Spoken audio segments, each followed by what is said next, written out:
It's the Opperman Report. Join digital forensic investigator and PI Ed Opperman for an in-depth discussion of conspiracy theories, strategy of New World Order resistance, high-profile court cases in the news, and interviews with expert guests and authors on these topics and more. It's the Opperman Report. And now, here is investigator Ed Opperman.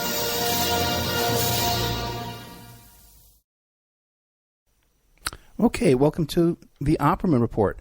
I'm your host, Private Investigator Ed Opperman, and this show is brought to you by emailrevealer.com. You can go to emailrevealer.com and get a copy of my book, How to Become a Successful Private Investigator. Also, too, if you think your spouse or your husband, your wife is cheating on you, you give us their email address, and we could trace it back to online dating websites and catch them cheating online. Emailrevealer.com. We got a special show for you today. We have Charles Upham, and he's the father of Misty Upham. And unfortunately, he's lost his daughter. His daughter's passed away. And there's a whole backstory to this because, as he's going to be revealing today, she was raped at the Golden Globe Awards by executives in the Harvey Weinstein company. And then there was just a tragic incident where it's kind of a mysterious circumstances surrounding her death. Mr. Upham, are you there? Upham. Yes. Thank you so much for coming on the show. Good morning. Thank you. Can you tell us about yourself? Who is Charles Upham? Charles Upham. Well, I am a member of the Blackfeet tribe, and I was born in 1958. 59 years old now. Married. I had 4 children.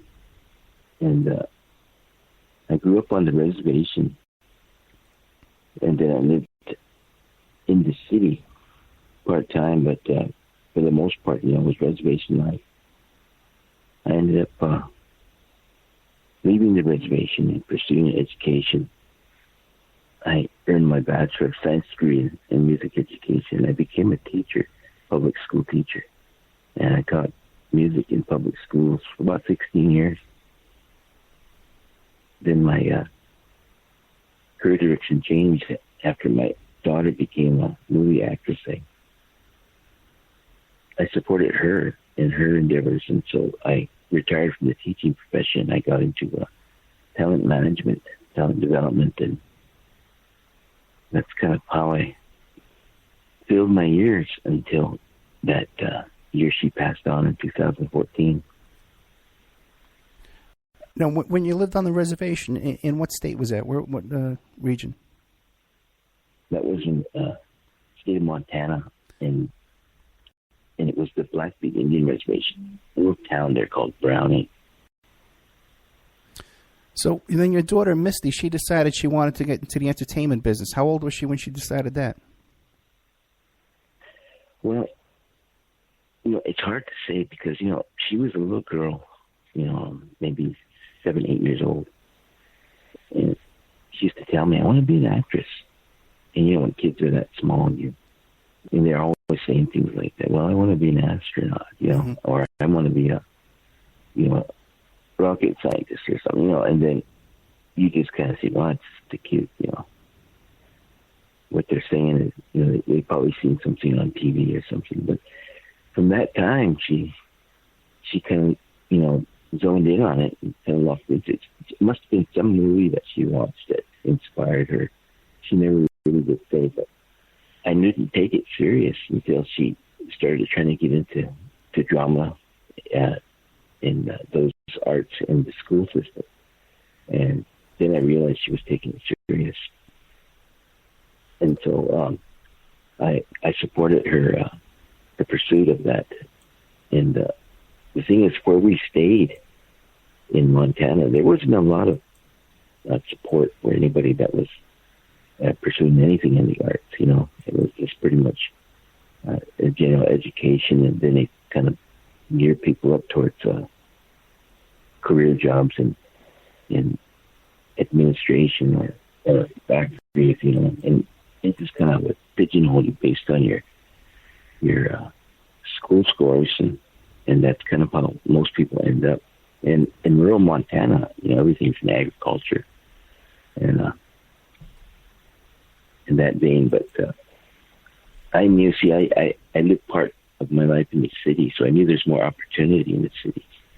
So I decided to take my family out of Montana setting and head west to the Seattle area. There's a lot more opportunities there. And then once we got here, I got my kids involved in a summer theater group. And it was, at that time, it was kind of open towards the Native American community. And surprisingly, both of my daughters, Amanda, the oldest one, and Misty, they both joined the group and stayed with it for about 4 or 5 years. And that's where Misty was sort of discovered. She was a person that used to write her own skits and write her own screenplays. And at the end of that 5 years, they gained a lot of experience in terms of, their knowledge of how the whole on-stage thing works, And we'd attend all the shows. It'd be hitting theaters and different venues all through the Northwest. And then one day, somebody was videotaping one of her skits that she wrote. And somehow that videotape got into the hands of a person named Diane Way. And she was affiliated with casting agents down in Burbank, California. And one day we got a call. Of course, nobody was home except me, and to me called and says, "Yeah, this is the Hollywood casting agent, and we want to talk to your daughter. We've seen a videotape." And I thought it was my friend's group and all, but I said, "Yeah, right." And I hung up on them, and then they called right back, and they said, "No, this is the real deal." And I apologized, of course, but I said, "Yeah, just didn't expect something like this." And then she was off. That's pretty much how she was introduced to that whole environment. And how old was she when you got that call? She was 12 years old. 12, okay. And then what'd you do? You moved the whole family down to L.A., or what'd you do? Well, that sort of happened later. We, like I said, they after that discovery, she had gotten her first role. And if I can remember right, it was year 2001, and that's when she got a role in a movie called Skins. It's a film by Chris Eyre. It was his sophomore project. He did the first film was called Smoke Signals. I don't know if you remember that or not. No, but he cast her in a small role, but it was a speaking role, called a principal role. And she played part of Mrs. Blue Cloud. And ironically, she was an abused woman in that film, or played an abused woman. And she was getting beat up by her husband when the police arrived, and they sort of arrested him, and they took her to the hospital. And that was her first role. And I don't know, for some reason, she just nailed it. What they used to say is, they used to say Misty had an uncanny sort of instinct for it. What the actual role is, she would be able to become it. And so it would convince people of who she was playing in that role. I guess that's the quality of a good actor, is somebody who could, be somebody else. Oh, okay, but clarify for me. You said that this was around 12 years old, but she was playing an adult woman who was a wife? Yeah, she was playing a young woman. See, here's the thing with that connection. On Indian reservations, it's not uncommon for a lot of girls to get married and have kids when they're in their teens. Right. And so that's something that would resonate with people that live on a reservation, and they'd look at it and say, "Oh yeah, another teen bride," or whatever. Yeah, I'm Cuban. And my mother in Cuba got married when she was 14 years old. She had my brother when she was 16. She had the second brother when she was 18. So it's common, on the islands too. Yeah. Yeah, a lot of people, let's put it this way, if you're non-Indian, there's a lot of things to consider before you get married. A lot of people, they'll go through college, they'll get their business degree, they'll get set up, and they'll have a savings account set aside, and they plan way ahead. And one of my friends that was in college at the time, the way he put it to me, he says, when people plan for a career, he said, usually it's set up with years of college and planning and savings, and he says, but when people get married, they just jump into it, don't even have any planning on it. And I told him, I says, well, back in the days before academics became, part of our society and the way it is now, I said, it was almost expected that in order for a person to have a productive lifestyle, family was a big issue. So marriage and stuff was just sort of along the lines of, this is what we do growing up. I said, so the planning that you're talking about is quite a bit different than the traditions where we come from, So yeah, that's kind of an odd observation, but at the same time, look at it from our point of view, in our perspective in this society, that would be a question to ask, But anyways, that's what I see. But let me ask you this. Now, with all this stuff we see in the news lately, with all this kind of sexual harassment and stuff like that going on in Hollywood, coming up, I'm going to be interviewing Corey Haim's mother, and that whole story with Corey Feldman and Corey Haim. Were you concerned about your daughter getting involved in this industry? I was pretty naive in the beginning. I didn't have those concerns because, quite frankly, there wasn't a lot of media attention that was, focused on that issue. I mean, I knew that there's always going to be, predators in the world, but my thought was, as a parent, well, you talk to your kids, you give them the warning signs, and, don't talk to strangers or, that whole thing. And, but ironically, it was never something that we were talked to about by agents or management of Hollywood. And it was not discussed in schools, even in the drama department. They're all focused on technicality or the art itself. They don't talk about the real world issues that people need to face, or are going to experience when they actually get into that environment. That's interesting. So I didn't have a concern. They never gave you any warning. That's because those people must know, right? Because they're in this every day. Plus, they probably went through it themselves. Never any warning. Of course. Yeah. Then we didn't get any kind of a heads-up warning about it. And I think the reason why is because, they're looking at Misty's talent as this potential, cash cow.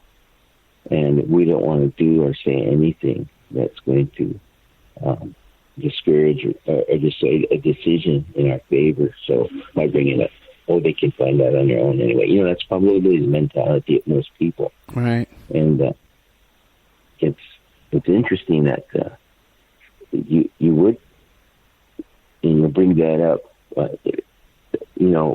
with regard to the recent firestorm of the Weinstein fallout and all that. But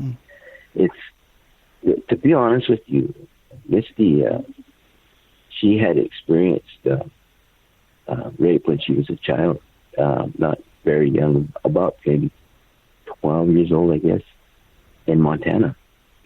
And we, at that time, didn't know who it was. It was just a group of boys, from that community that we lived in. And we went to the police. We tried to have law investigate and intervene, and everybody just slammed the door on their face. So we took it serious. And the problem with that is that when it happened, Misty never told us. she was afraid that she did something wrong and we'd get in trouble, you know. And I remember the evening, we found out later, but the evening she came in after it happened, she went in her room, she started crying. And so I went into her room, I said, what's the matter? And she just looked up at me. She said, why can't we just move back home? She meant Seattle. Because I grew up on the res. They didn't, you know. They spent some time on the reservation as babies, but they don't really remember that life. And I just felt bad for her, you know, because I knew she was missing her friends in Seattle and, you know, all that whole thing. And I just told her, I said, you know what? I said, let me finish out this school year as a teacher. And I said, we'll move back. And then that seemed to cheer her up. And that was the end of it until, you know, it wasn't until weeks later she told her mom. She used to always tell her, confide in her mom about things that was too personal, you know, in terms of, you know, female issues. But then her mom would talk to me, and then we all sit down and talk together. But that was one of the things that she was afraid to do, is, you know, pursue. Because her experience was this: when it happened, some people threw a jacket over her head and they pulled her into a house. And then after they were done, she got up and she said, I pulled my pants back on. She said, and I started walking home. She said, they're only a few blocks from home. She said, I seen a police officer. She said, I went up to him and I told him, what had just happened. And he told her, so where do you live? And she said, I just live down the street. He told her, you need to go home and sober up. And then he drove away. Wow. And so that was really kind of the attitude that we as a family were dealing with when it came to trying to pursue that issue. Now, that was part of the reason why Misty decided not to pursue Weinstein's executive, you know, the rape there to Golden Globes. That was a big factor because she knew, and she was a lot older then, so she knew that it wasn't going to be something that was just that easy. And I told her, well, we have evidence, Misty. We have DNA evidence. I said, this is going to be a big factor in this case. And she said, Dad, she said, even with the evidence, she said, you know what they're going to do? They're going to paint me out to be the person that is doing everything wrong. Yeah, they're going to try and discredit her. Yeah. Going to be the victim. And she was right, too, because now we know that, you know, Weinstein and company, they've hired these Mossad agents to go out and dig up dirt. And even, I think, Rose McGowan just got arrested. She got arrested for having some cocaine in her wallet in a bazaar. How old was she, though? What year was it, though, when 12 years old, a little girl's walking down the street, tells the cop she just got raped, and the cop says, go home, leave me alone. What year was that? Oh, gosh, okay. Now you're challenging me. Actually, it was the year 1995. That's not ancient history. That wasn't. Well, here's the issue with it. You know, we moved back to Montana. We were living in Seattle at the time, and we moved back to Montana because my wife had a house back there, and we had some people that was renting it, and as things go, you know, they trashed the house, they stole our appliances and everything, so we had to go back and renovate this home. So what I did is I resigned my position here as a teacher in Seattle, and we moved back to Montana, and I got a job there as a music teacher in the public school system. And we were sort of taking that time to renovate the house. Our plan was, we'll just relocate back there and I'll keep my career going back there. But not only did Misty, but my other kids, they wanted to be back in the city because they knew there's more opportunity, and they wanted to stay out of the whole reservation scene. They weren't doing very well back there, and there was a lot of bullying going on in the school system, and that was sort of in that time. The people that lived in the community would be, well, it's just a rite of passage, you know. You're experiencing the pecking order, that sort of thing, you know. And I'm like, you know, come on, guys, you know. We live in a society where we have free education, you know. It's not, you know, a bad thing to pursue, you know, developing not just on the intellectual level, but, you know, also moral character and an emotional level as well. I so we can start thinking above this, you know, this thing time, place, just to, I guess you'd say, accept things as they are, accept the status quo, this violence, this bullying. As you know, it still goes on today, but it's online now, You hear stories about how people are bullied into committing suicide and things, and some people that are actually involved in that sort of, activity, behavior, it's almost like, okay, this is normal. It's what we do. Right. Well, let me ask you a question. Now, this incident at 12 years old, this happened on the reservation? Yes. So these were tribal police? Yes. Okay. Now, what about, did she show any, when she had this trauma in her life, were there signs after that you see with the symptoms of the usual acting out and the rape victims have? Well, even to this day, I'm not really sure what all those symptoms are, but I do know what we experienced in the case of Misty. Okay. What happened, she started getting sick, and we took her to the doctors, of course, in Montana. The doctors there at the Indian Health Service, they're not too, I guess you say, versed in dealing with those issues. That's more of for them a mental health, arena. But it's like they're just not connected, or I guess equipped to deal with the after effects of what rape or trauma victims go through, And so I ended up taking her up to Seattle to Children's Hospital, and she was experiencing like indigestion, and she stopped eating, and she was just skin and bones. People used to think that she had that bulimia or anorexia, and she used to tell me, Dad, she said, you know what, I'm really afraid to throw up. She had this abnormal fear of throwing up, vomiting, and so they put her on a prescription called Zofran, which is supposed to be anti-nausea. And then when we got her diagnosed at the hospital, so, well, she has H. pylori. And they say it's been so bad and extensive that it's eaten away part of the esophagus, the inside of the esophagus. They did this thing where they stick a camera down in her throat. Right. And they take pictures of her stomach, and my poor girl's stomach, everything was like it was burnt on the inside.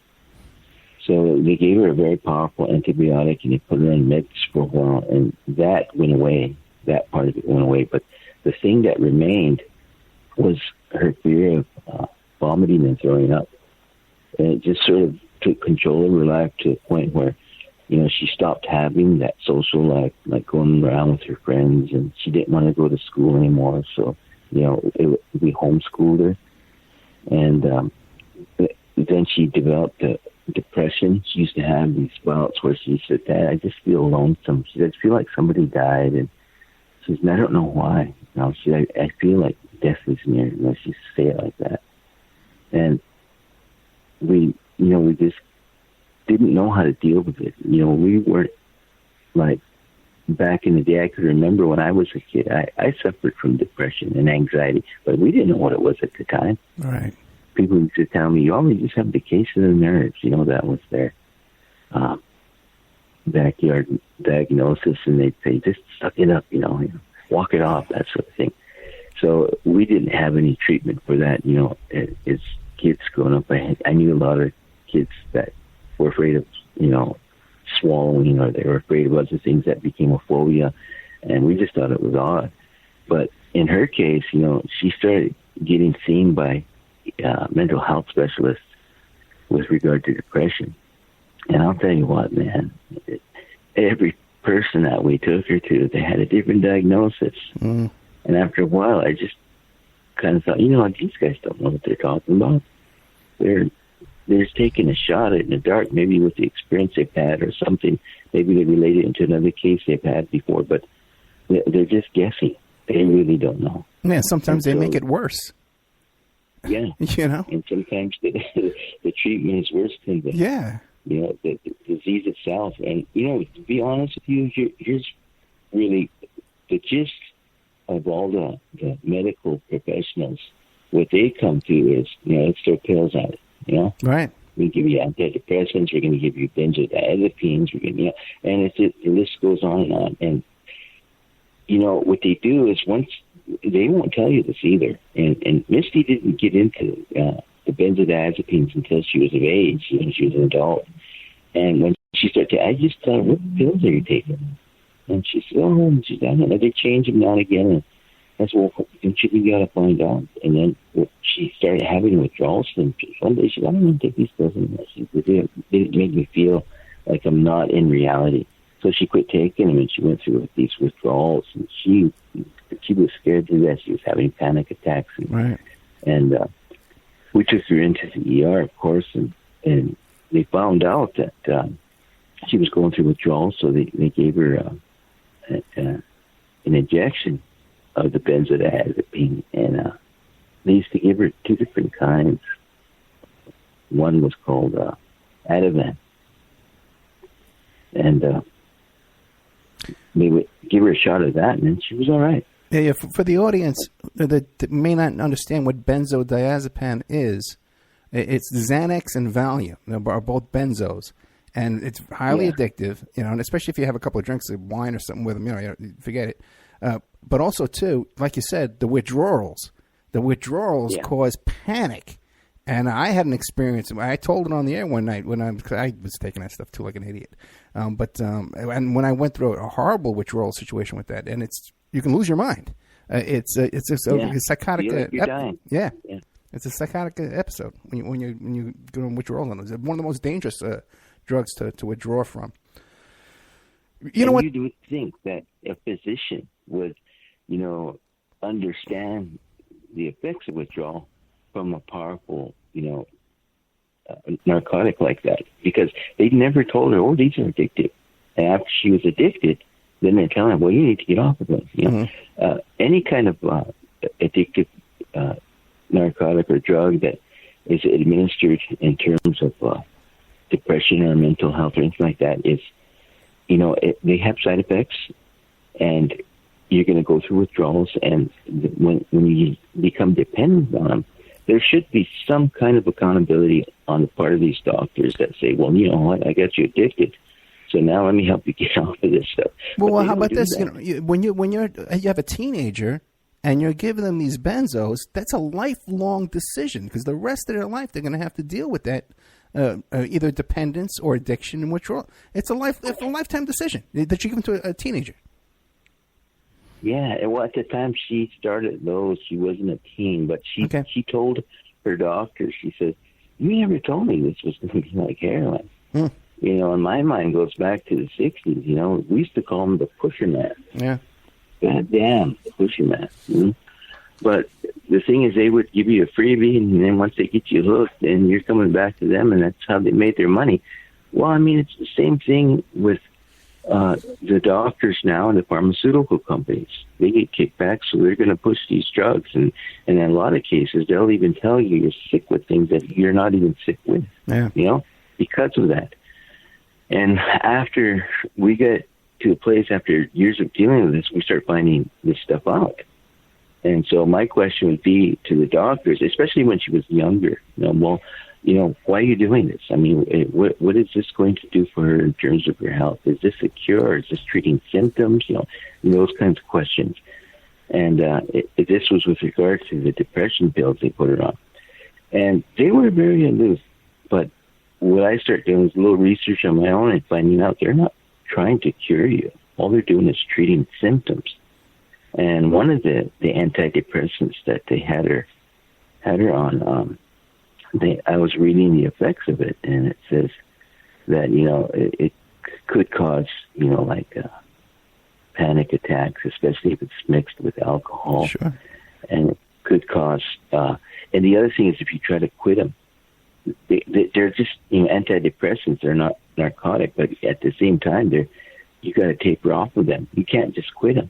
One of the symptoms of quitting them is suicide. I was just going to say that. You just took the words right out of my mouth. I was going to say the same thing. The symptoms is suicide. But this would be a good time to take a commercial break, okay? We're with Charles Upham. Am I pronouncing that right? Upham?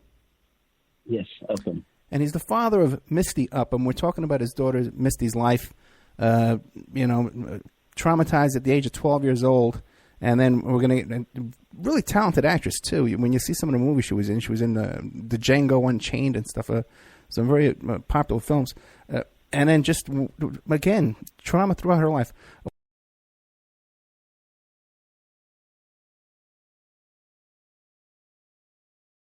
And now a word from our sponsors.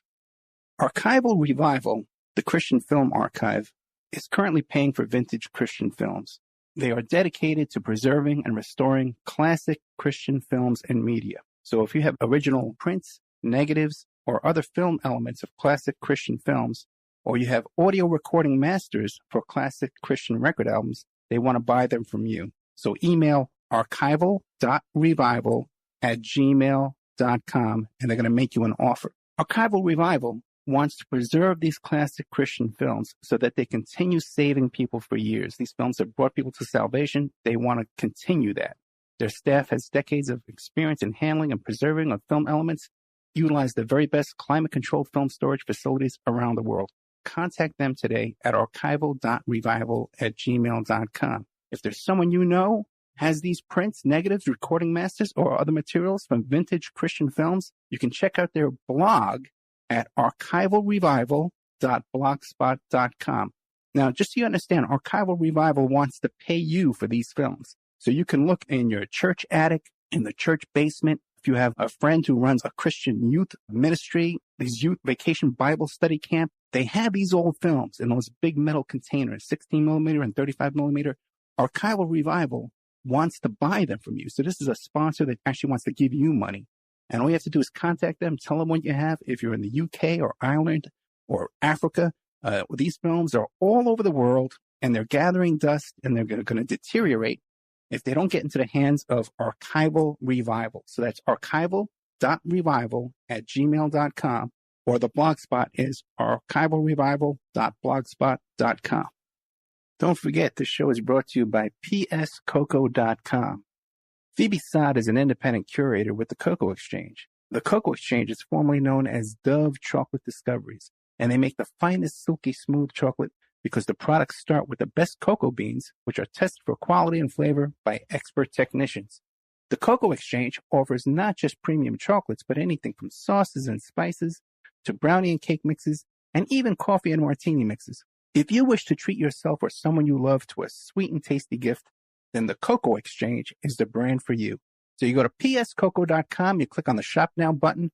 You can see all their beautiful chocolates. You can order it right now tonight. It could be in your mailbox in a couple of days. Or if you want to get into the chocolate business, you want to be a chocolatier just like Phoebe Sod, click the Contact Us button and you can learn how to get your own website, go into the cocoa chocolate business and sell chocolate and make a little bit of money there. Remember, all these shows on Awake are brought to you by emailrevealer.com. You can go to emailrevealer.com and get a copy of my book, How to Become a Successful Private Investigator. But you also do all kinds of different services for you. An online dating service investigation. It's called an online infidelity investigation. And that's where you give us your husband or your boyfriend, your girlfriend's email address, and we trace it back to their online dating websites, and we return a list of all the dating sites that email is registered to. We can expand on that investigation and trace it back to porn sites, escort service sites, swinger sites, gambling websites, and even prescription drug websites. If you think your ex-husband or something is addicted to prescription medication, or involved in an extreme online pornography addiction, we can produce a report for you that you can use in court. Adoption investigations. If you want to locate your birth parents or your birth child you gave away for adoption, we can do adoption investigations for you. Asset searches for you. Locate bank accounts, hidden assets, hidden properties, hidden income, all different kinds of services in the asset search investigation. Email tracing. If you need to locate or identify somebody from just an email address, we can do an email trace investigation for you, and all kinds of digital forensics, computer and cell phone digital forensics, where we can recover deleted content from an email or a hard drive and produce a report for you that you can use in court. That's emailrevealer.com, or you can contact me at oppermaninvestigations@gmail.com.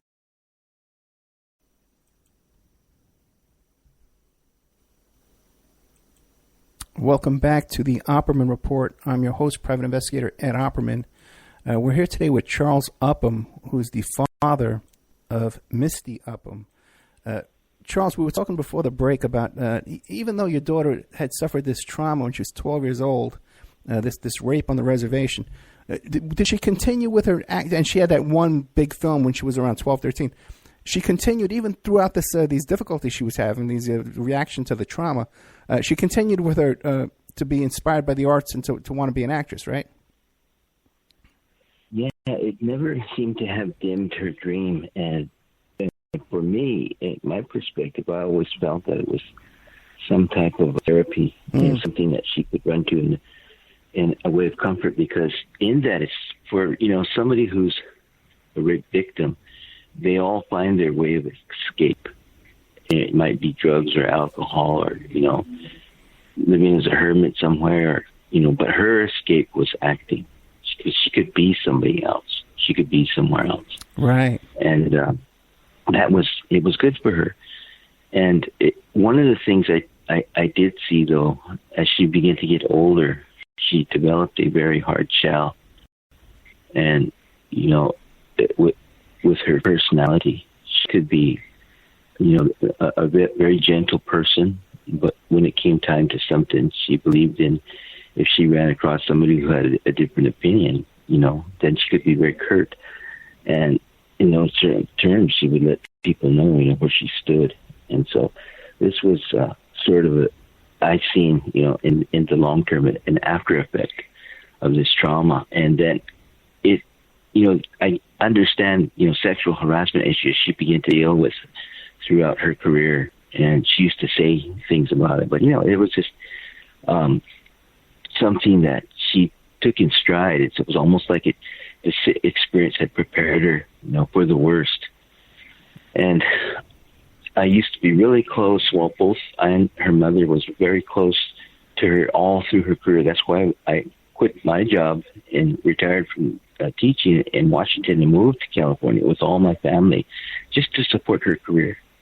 And I would do anything for my kids. I believed in them. Mm-hmm. And, she was always right there. She would always say, I want Mom to come with me on set. So, when she was a minor, the production company would pay for it.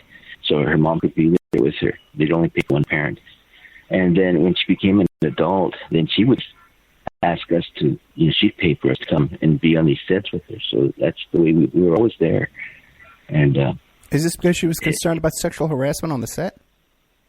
No, I think what it was is that she felt safer because she was still experiencing the panic attacks and the anxiety. And she felt safer with somebody there, like her parents. And she used to tell us, she used to tell some of her friends, too. She'd say, I want to die before my mom and dad. Oh. She said, I want to live, beyond them, because she says, if I lose my mom and dad, I'm going to be all alone in this world. I won't have anybody. She has a brother and sister, but she said, I don't feel as close to them as I do with you guys, because she said, I feel safe around you. Of course, we're her parents. And she grew up in our household, and we were always the safe factor in her life. So I can understand her feeling that way, but she used to say things like that, And I'd say, well, we're going to live a long time, Sometimes they said, I'm going to live forever, Mm. And what about romantic relationships? Did she have any problems with romantic relationships?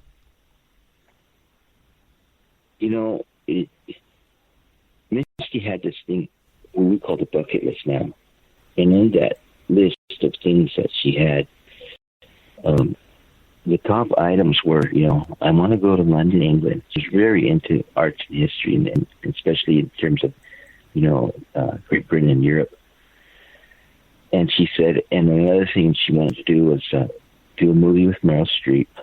And then one other thing was I want to have a relationship, a husband, and I want to have children. And unfortunately, on her bucket list, she never did get to the place where she had a long-lasting relationship and the family that she longed for. But that's something that was always part of her long-term goal. She did get pregnant before she passed on, but she had a miscarriage. Mm. And she named her son Leaf, and she started writing a journal to him, And in her journal writings to Leaf, she talked to him and as if, well, one day you're going to read this. And she said, "You're going to understand." She said, "I didn't want to be pregnant. I didn't want to have you because I was afraid of morning sickness. You know how women get nauseous and stuff." Right. That's how afraid she was. But in her journal writing, she starts saying, she says, "Somehow I feel it's going to be okay." And, a lot of people used to ask me, "Do you think she committed suicide?" And I said, "Oh, no." I said, "I don't think so." It wasn't her belief. She was brought up in a Christian home, so she believed that suicide was a sin. And anybody that took their own life would, they would suffer the consequences in the afterlife. And they'd stand before God one day, and he would send them the other way because of that sin. So she said, "Sometimes I feel, like I don't want to be here anymore." She said, "But I don't want to kill myself." But were there suicide attempts though? No, what she would do is she was what they call a cutter. Okay. And so, it's kind of, there's a lot of people that, have a depression that use that. And what they would do is that she would have these cuts on her arms. You know how people cut their wrists? Well, she wouldn't cut very deep, just enough to bleed a bit and do a scar. But they'd say, "No, this is not a suicide attempt. This is a cry for help." Yeah. The kids today, it's really, really common now. I'm the same age as you. I'm 55. I heard you say you were 59. But I feel like we're the same age. But the kids, my daughter today is 17, and the kids her age and younger, it's really common in the school. Like 1 out of every 3 kids is doing this kind of thing. So that's right. And, they tell you too. They said, well, like piercings or even tattoos. That's another form of that cry for help. But yeah, I agree. So yeah, it wasn't that way. So, okay, so she started, she was continuing with her acting. Give us an idea of some of the films she was in. Well, after Skins, she was cast in a few other Chris Eyre productions. One of them was a PBS TV series called Skinwalker. And she worked on that film, but her scenes were cut after they hit the editing floor. Everything was cut, but she's still credited for that. She got an Edge of America. Is a film about a true story. That was a Showtime movie event. And she played a basketball player in that from a girls' high school basketball team. That was pretty interesting. So then she got in a miniseries with Hallmark miniseries called Dream Keeper. And it was a show about this old man. He's telling his grandson, trying to teach him life lessons by telling all these ancient traditional stories that Indians have, with related to their culture. And one of the stories featured Misty, and she was a woman who took a dive off a cliff in order to save her people from a sickness. And in that legend, they said that she got visited, and she asked the Creator for a sign. If you want me to do this, you got to show me a sign. Show me in the sky. And then all of a sudden, at that moment, there's an eclipse, of the sun. So she took that as a sign, and she go off this cliff. And then, true to their beliefs, the sickness went away, left the people, and then all the salmon came back. It was sort of a Northwest Dalish coastal legend, and so she played that role.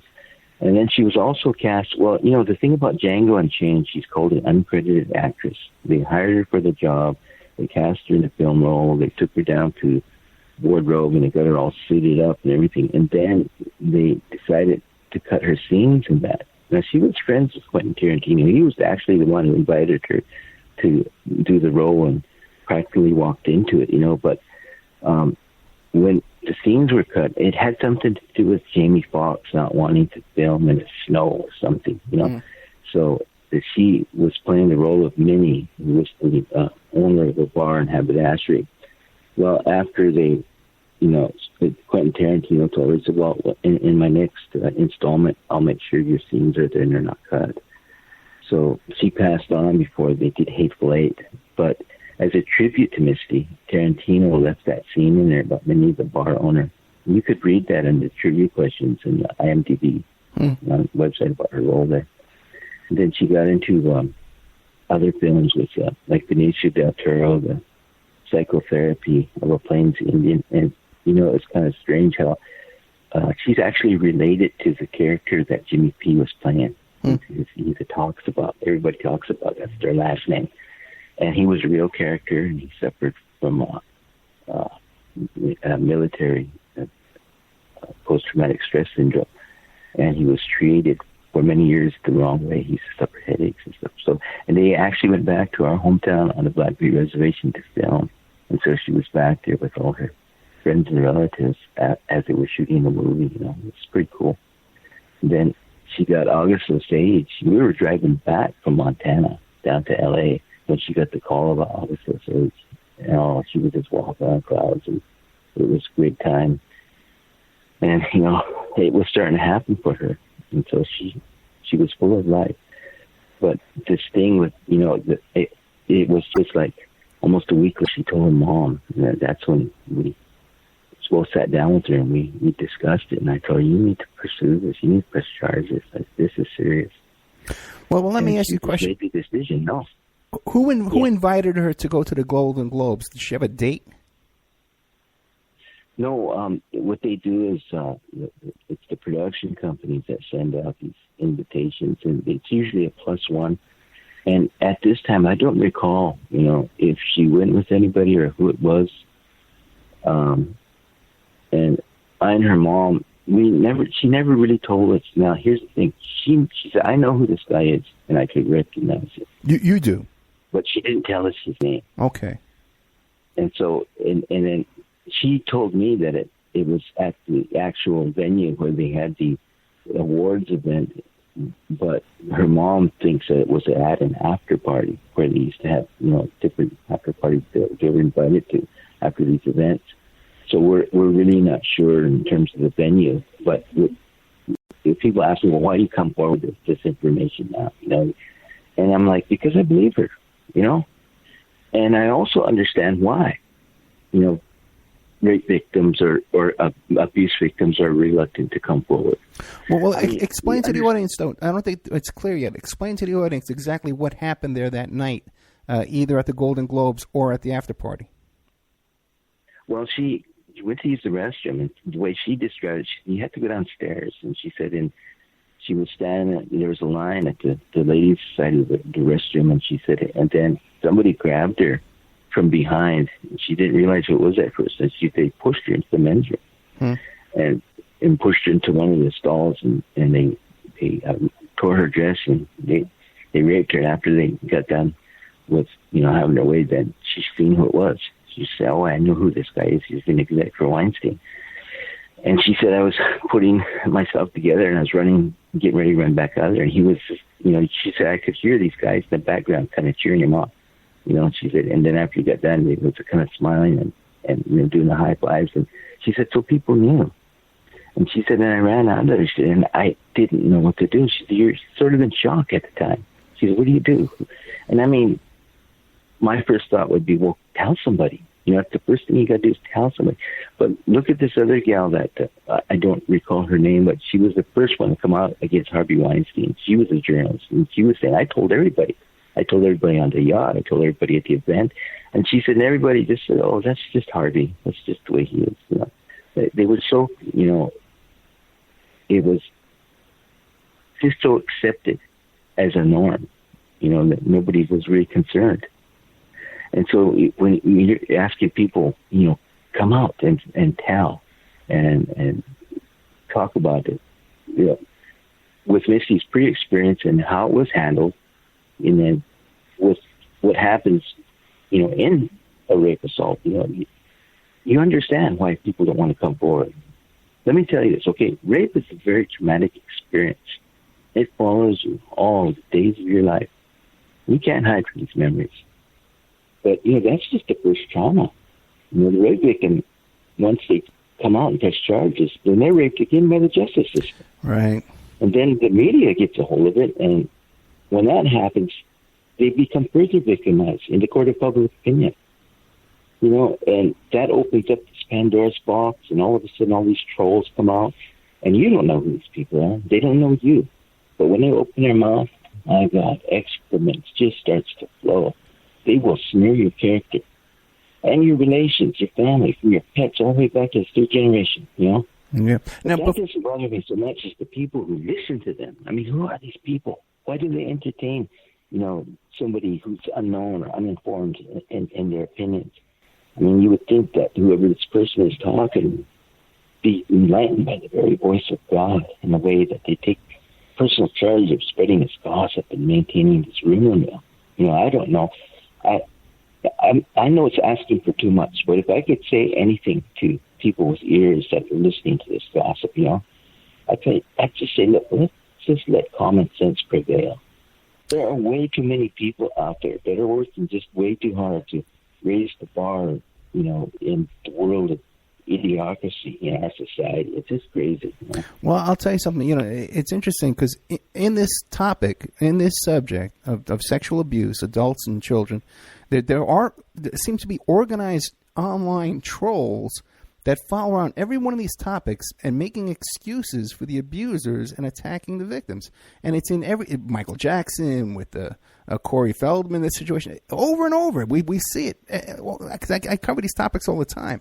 There's just something bizarre about that attracts these kind of people to this topic to create more problems and more drama. Yeah, and you know, with the advent of social media, I'll tell you what, everybody becomes an expert. And of course, you know, we're all entitled to their opinion. You know, if I can, I'd like to read a quote to you that Misty wrote. I used to tell her to journalize everything right down, and she used to make poetry and write journals about all her experiences. And this is one of the things that she wrote. I'm quoting my daughter, Misty. Okay. This is with regard to the effects of rape. So people say that rape and sexual assault do not leave many physical scars. So untrue. Your mental health is physical. It's not your mind or another part of your body. There are scars, but they are all inside.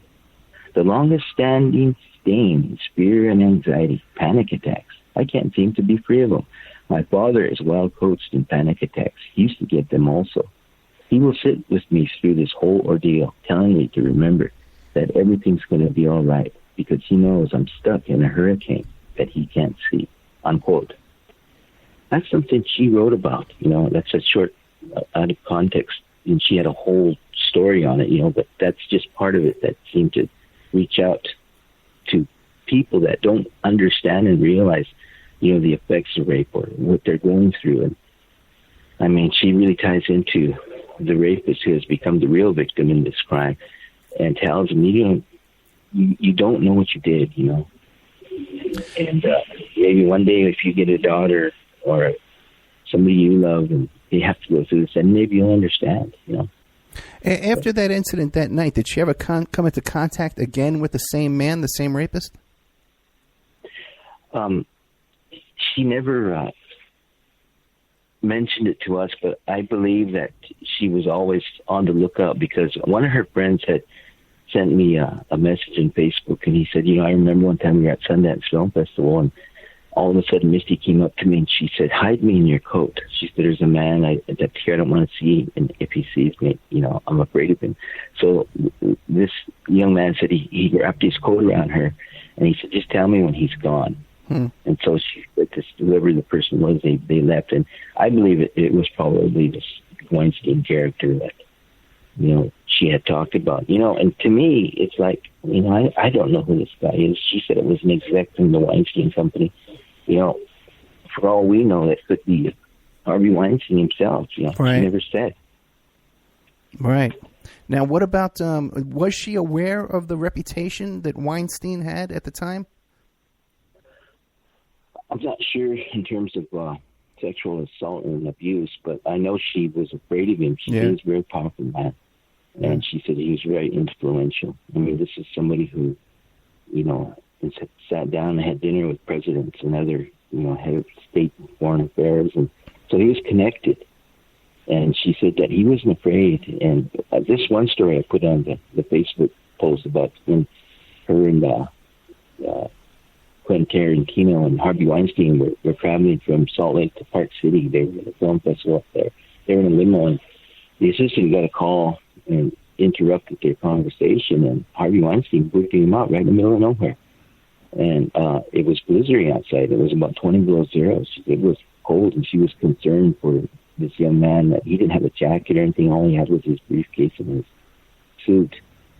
And she said, well, what if he freezes to death? And Harvey says, oh, somebody will pick him up. It's his own fault, you know. And they continued on.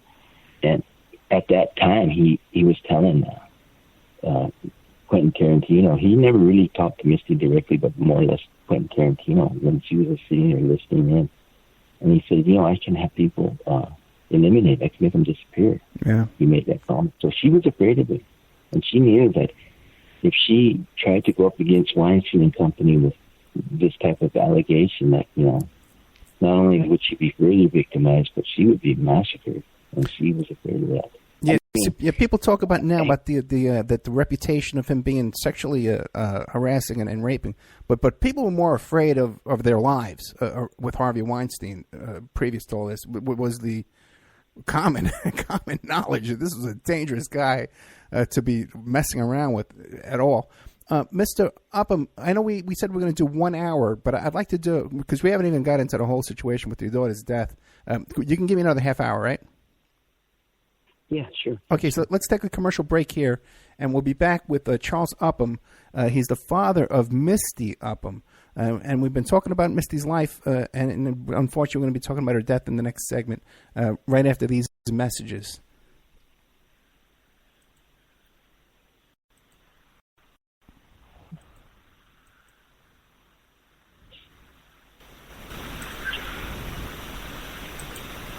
And now a word from our sponsors. Archival Revival, the Christian Film Archive, is currently paying for vintage Christian films.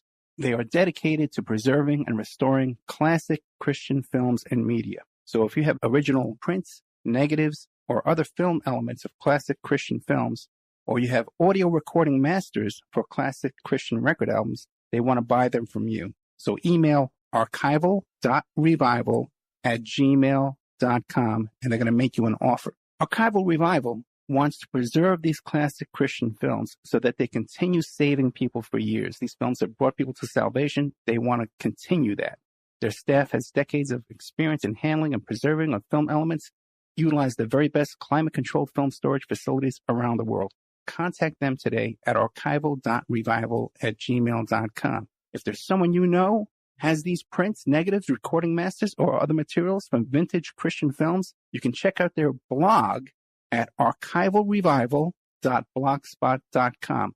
Now, just so you understand, Archival Revival wants to pay you for these films. So you can look in your church attic, in the church basement. If you have a friend who runs a Christian youth ministry, these youth vacation Bible study camp, they have these old films in those big metal containers, 16 millimeter and 35 millimeter. Archival Revival wants to buy them from you. So this is a sponsor that actually wants to give you money. And all you have to do is contact them, tell them what you have. If you're in the UK or Ireland or Africa, these films are all over the world, and they're gathering dust, and they're going to deteriorate if they don't get into the hands of Archival Revival. So that's archival.revival@gmail.com, or the blog spot is archivalrevival.blogspot.com. Don't forget, this show is brought to you by pscoco.com. Phoebe Sod is an independent curator with the Cocoa Exchange. The Cocoa Exchange is formerly known as Dove Chocolate Discoveries, and they make the finest silky smooth chocolate because the products start with the best cocoa beans, which are tested for quality and flavor by expert technicians. The Cocoa Exchange offers not just premium chocolates, but anything from sauces and spices to brownie and cake mixes, and even coffee and martini mixes. If you wish to treat yourself or someone you love to a sweet and tasty gift, then the Cocoa Exchange is the brand for you. So you go to pscoco.com, you click on the Shop Now button. You can see all their beautiful chocolates. You can order it right now tonight. It could be in your mailbox in a couple of days. Or if you want to get into the chocolate business, you want to be a chocolatier just like Phoebe Sod, click the Contact Us button, and you can learn how to get your own website, go into the cocoa chocolate business, and sell chocolate and make a little bit of money there. Remember, all these shows on Awake are brought to you by emailrevealer.com. You can go to emailrevealer.com and get a copy of my book, How to Become a Successful Private Investigator. But we also do all kind of different services for you. An online dating service investigation. It's called an online infidelity investigation. And that's where you give us your husband or your boyfriend, your girlfriend's email address, and we trace it back to their online dating websites, and we return a list of all the dating sites that email is registered to. We can expand on that investigation and trace it back to porn sites, escort service sites, swinger sites, gambling websites, and even prescription drug websites. If you think your ex-husband or something is addicted to prescription medication, or involved in an extreme online pornography addiction, we can produce a report for you that you can use in court. Adoption investigations. If you want to locate your birth parents or your birth child you gave away for adoption, we can do adoption investigations for you. Asset searches for you. Locate bank accounts, hidden assets, hidden properties, hidden income, all different kinds of services in the asset search investigation. Email tracing. If you need to locate or identify somebody from just an email address, we can do an email trace investigation for you. And all kinds of digital forensics, computer and cell phone digital forensics, where we can recover deleted content from an email or a hard drive and produce a report for you that you can use in court. That's emailrevealer.com, or you can contact me at oppermaninvestigations@gmail.com.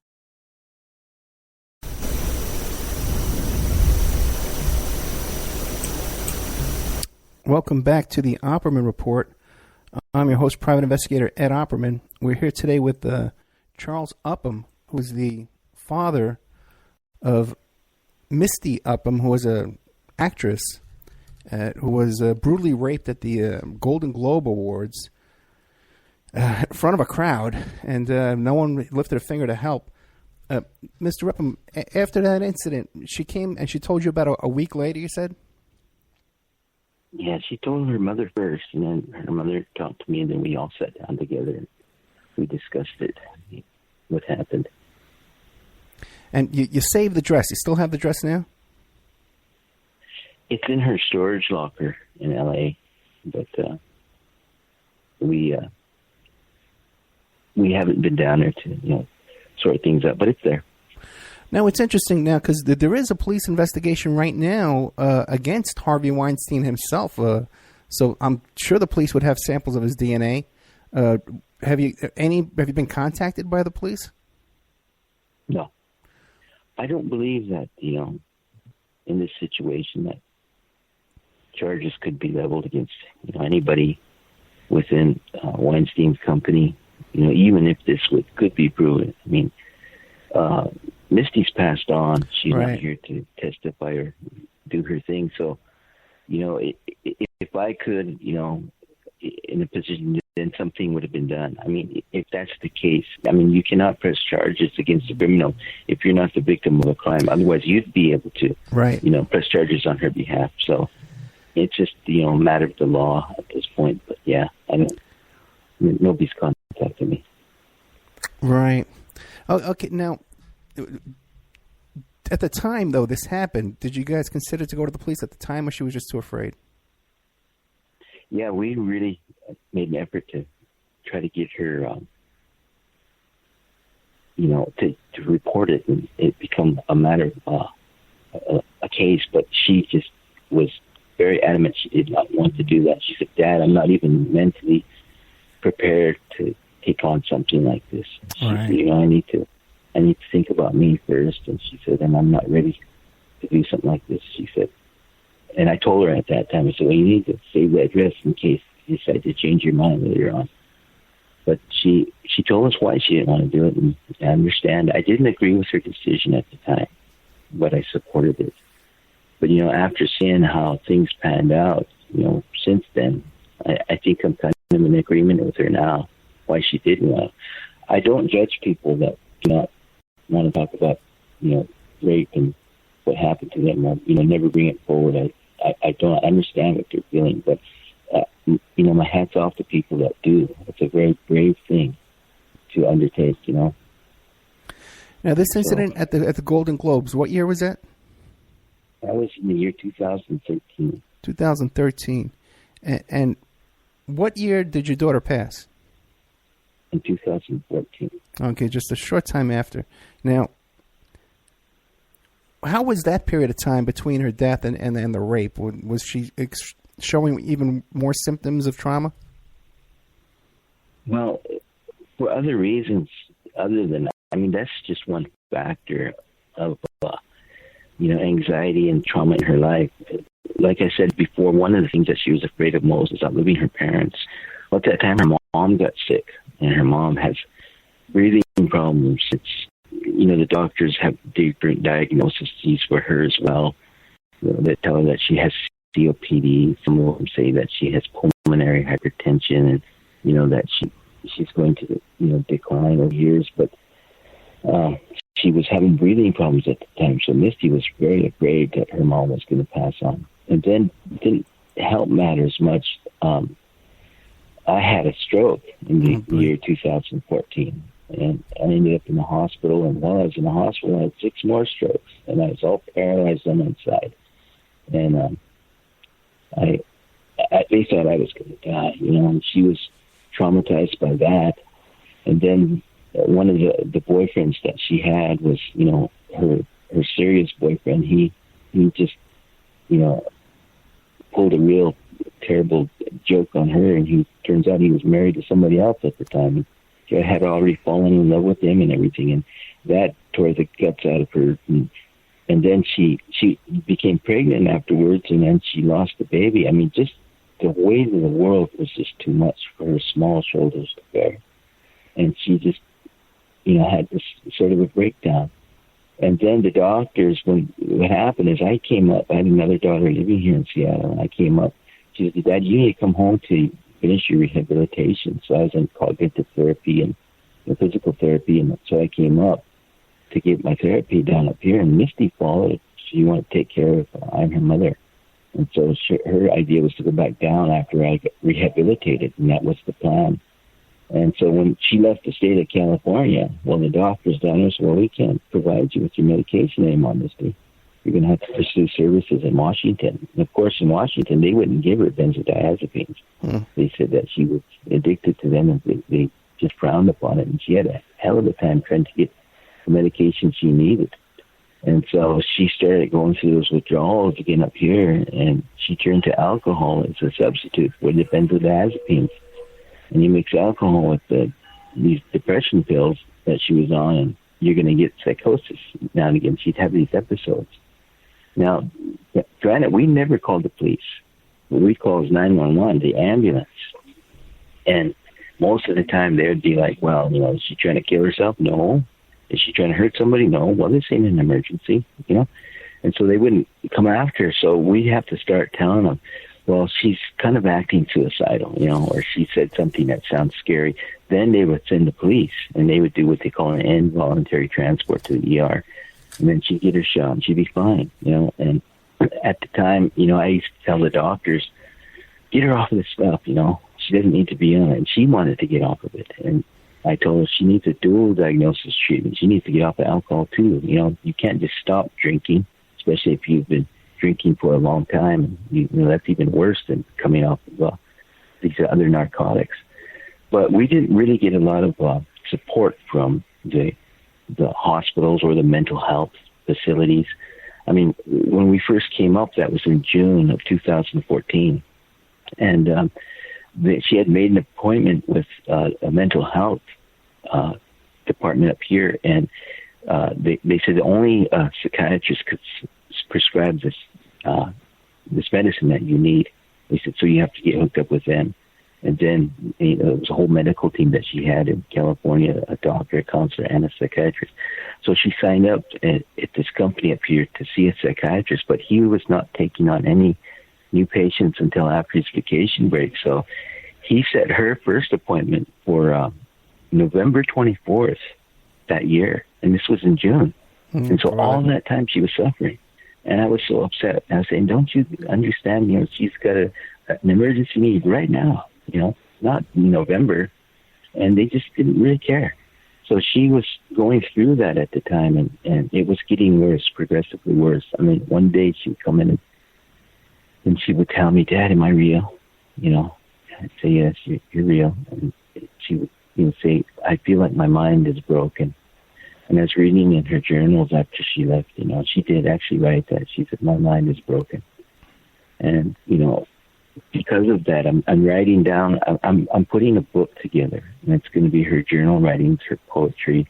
And and some comments that, based on conversations that we had together that kind of relate to this, sort of a picture of what her mind was like at the time.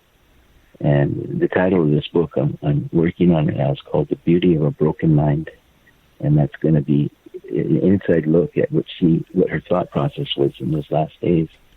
Yeah, I tell you, this whole story, it's the failure of the healthcare system in the United States here, just from beginning to end, Did you have medical insurance? How was all this being paid for? Yeah, we had medical insurance. And again, the systemic failure isn't just in the healthcare system. It's also in law enforcement. Right. I mean, when it came time when she went missing, we didn't get any help there. When we found her, they wouldn't investigate her death. It was just, it's like it didn't even matter. And I felt so bad, because of that. We're working on a documentary film about her. It's called 11 Days: The Search for Misty Upham. And if your listeners could hear about this, we could use some support. I set up a GoFundMe page. Oh, sure. It's GoFundMe.com/11 days. If you log into that, www.gofundme.com/11 days. I have a movie trailer up there that I put together, and a backstory and an explanation on that GoFundMe page of, why we're doing this. I wish you would have mentioned that earlier. Yeah, I'll have the link. The link will be up in all the descriptions everywhere where you find the show. I'll have it on my Facebook too and on the website. GoFundMe 11 days. Sure. Now, so tell what. Give us an idea. Let's get into the whole thing with the police misconduct. Give us an idea of what happened from when she disappeared. What happened? You went to her apartment and she was gone? Well, my daughter, I had mentioned earlier, had an apartment up here, and we were staying with her at that time, and she disappeared from her sister's apartment, and that was on October 5th. Now, before that, what happened is the police, they came and Misty left. She knew they were coming, so she left the apartment, and she was trying to leave and catch a bus. There's a bus stop across the street, and she went over there, and all of a sudden the police showed up, and they caught her over there. Now, they didn't know that I was standing outside across the street, and her mother and sister were looking out the window, seeing her, and we were hearing all of this. And the police, they put her in cuffs. They were roughing her up. They threw her in the back of the police car, and they were taunting her. They'd come up and they'd tap on the glass. They'd make faces, and she was crying. You could hear her, and she was saying, "You can't treat me like this." She says, "I'm a movie star." She said, "I'm going to use my connections in Hollywood to expose you guys, your behavior. So you can't treat me like this." And then one cop went up and he says, "Oh," she says, "she's a movie star." And he busted out laughing because he said, "Well, if you're a movie star, why don't you go complain to George Clooney?" And then he said something about Robin Williams, who at that time had already passed on, And they were all laughing. And so I went over there, and I had her purse because she had medicines that she needed. And I told him, I said, "She needs to be in the ER." And this cop came up to me. He took her purse away. He says, "What do you got here?" I said, "This is her purse and the medication she needs." He opened it up, and he looked in there. And he reaches in, he pulls out a bottle of cough syrup. And it's, over-the-counter brand. And, it's one. He said, "Well, you don't need this." And he spilled it out on the ground and just threw the bottle down. And I said, "Just make sure that she gets her medications." And then they took her away. And I said, "You guys need to stop, taunting, teasing her." And he said, "Well, she said she's a movie star." I says, "She is." I Google her name. And then this bonehead standing there, like, put his finger in his ear, And so he walks away, and then all those cops, none of them ever admitted to doing that. And we tried to make a formal complaint, and Misty was on the phone with him, and she was trying to tell him what happened. And the guy that she had talked to on the phone says, "Well," he said, "if you really want to make a formal complaint, there's paperwork you have to fill out." He says, "But he says, good luck with that." There was no concern, But when she came back, we picked her up at the ER later that evening. She was all beat up. She was bruised, and she had, bruises on her face. And I said, "What happened to you?" She said, "Dad, I don't remember." And I asked the ER people, and they said, "Well, she came in like that." And later on, I talked with the cops. I said, "What happened?" He said, "Well, we don't know. Maybe she fell down," that old story. It was, and so she was afraid of the cops. And one of the things they told her, they said, we have to come to your place one more time to be called, because that was like the fourth call. You know, she developed a psychosis episode. And they said, we have to come on. This time we're going to put you in jail. We're going to lock you down for a year. And she was afraid. I mean, that means to her, that means separation from my family. Right. I'm not going to be able to see him anymore. So this last time when we called the ambulance, I told him, I says, can you tell him, you know, that I said, and I knew the whole thing, you know. First, they asked me the whole question. They was she trying to hurt herself? She's trying to hurt somebody else. Well, that's not an emergency, you know. And I'm saying, well, she's not in a place where she could make rational decisions. She, you know, kind of told me, I think I know her history, her background. I said, she needs help. Just bring her to the ER. So she heard me on the phone, and she was in this apartment at the time. And she came in, and I knew something was wrong with her because she was trying to talk to her mom. Her mom was in the restroom, and she sat down on the floor, and she looked up towards the ceiling, and she just started making this weird noise. And all of a sudden, she started going, no, it's not, no, it's not, no, it's not. And then I said, Misty, and she looked at me, and she ran over towards the window, and she opened the window and leaned out the window. We're on a second-story room, and she comes in, and she pulls part of the tile off of the roofing that's outside of that window. And she shows it to me like this, and she goes, ha-ha, and she kind of throws it out onto the ground. And then I jump up, and I pull away from the window, and I close the window. And then she runs out the door and into the other room.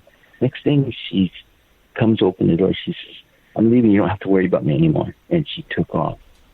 And her mom says, go after her. Go after her. She says, she can't be out there by herself. Now, you know, the cops made it sound like, oh, she packed her bags and left.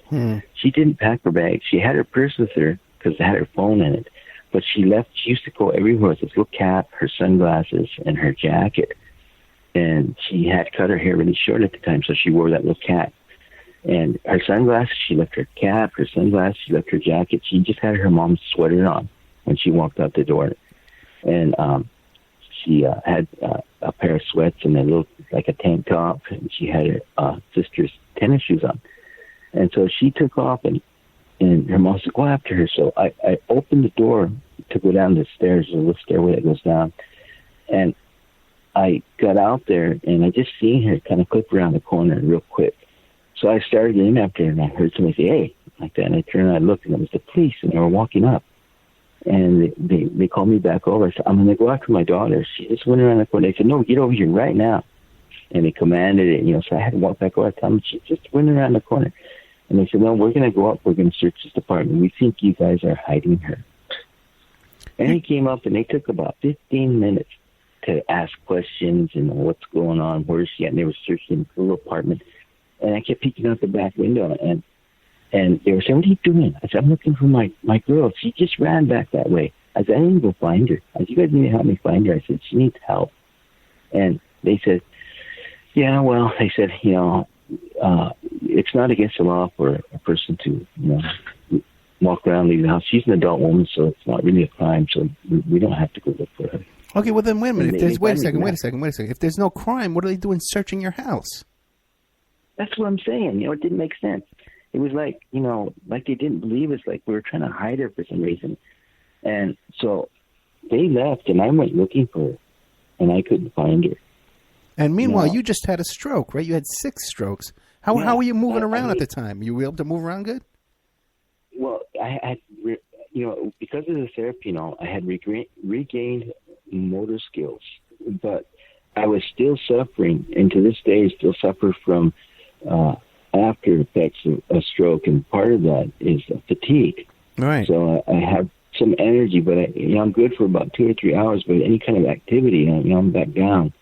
And so I went out looking for her, and in the places, you know, where I think she might be hiding from the police. Well, it turns out I missed where she fell off of that thing. Understand, it doesn't look like a cliff. It's just like a grassy hill, but it turns steep. But she fell off of there, and her purse was found where she fell. And I missed that purse by about 20 feet. It was in, you know, shrubbery and brushes, so, you know, it's easy to miss. But if I would take 5 more steps in that direction, I would have found it. I could have found her that day. Well, according to the ME's report, medical examiner, she died that day at about 9:30 p.m. that evening. And I understand all the science and how they determine that, but that's what they say. But it was later that night that there was a woman who lives out on the edge of where that cliff is. And she said she heard a woman screaming. But it was at like 2 o'clock that following morning. So she called the police, and she said, I recorded the phone call. And she said, and I told them what I heard, and that they should come out and investigate. And they just said, oh, it was probably just a coyote or something. What time was it when she ran away from your home, or your daughter, when she ran away? It was about 1:30. 1:30 in the afternoon, and they're saying she died at 9:30 p.m. And the cops are getting phone calls about screams right around the corner. And when you had this incident, they're not going to look. Now, one more question too: how far is this cliff from your front door? Like miles wise? It's 2 blocks away. 2 blocks away. 2 blocks away. And the thing is, when we asked the police, can we file a missing persons report?